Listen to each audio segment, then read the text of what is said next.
Auditeurs et auditrices, bonjour. Voici venu votre moment de partage spirituel. Ils ont été infidèles à l'Éternel. Osée chapitre 5, verset 7. Croyant, voilà une vérité très affligeante. Tu es le bien-aimé du Seigneur, racheté par son sang, appelé par sa grâce, préservé en Christ Jésus, accepté dans le bien-aimé, en route vers le ciel. Et cependant, tu as été infidèle à l'Éternel, ton meilleur ami. Tu as été infidèle à Jésus, à qui tu appartiens. Infidèle au Saint-Esprit, lui qui t'a ramené à la vie, même à la vie éternelle. Combien tu as été infidèle quant à tes vœux et à tes promesses? Te souviens-tu de ton premier amour, de ces jours si heureux, de ce printemps de ta vie spirituelle?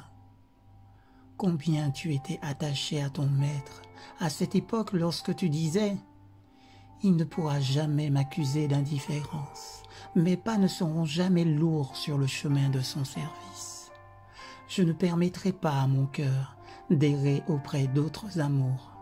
En lui se trouvent toutes les bénédictions dont je jouirai. J'abandonne tout pour l'amour de mon Seigneur Jésus. » En a-t-il été ainsi?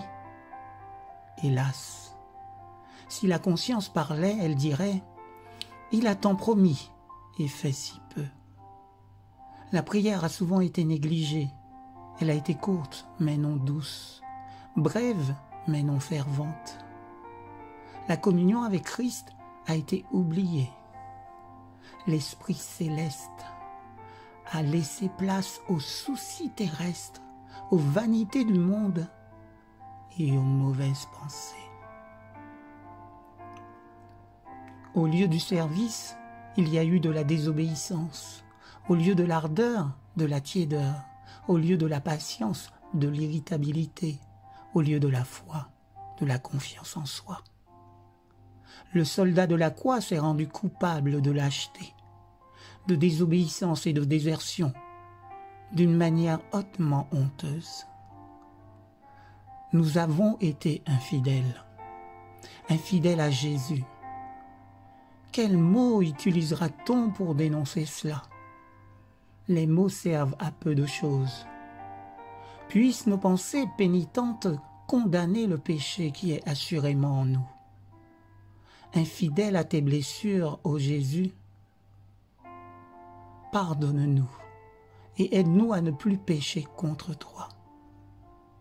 Qu'il est honteux que nous soyons infidèles à celui qui ne nous oublie jamais, mais qui, encore aujourd'hui, se tient devant le trône éternel, ayant nos noms gravés sur son pectoral. Amen.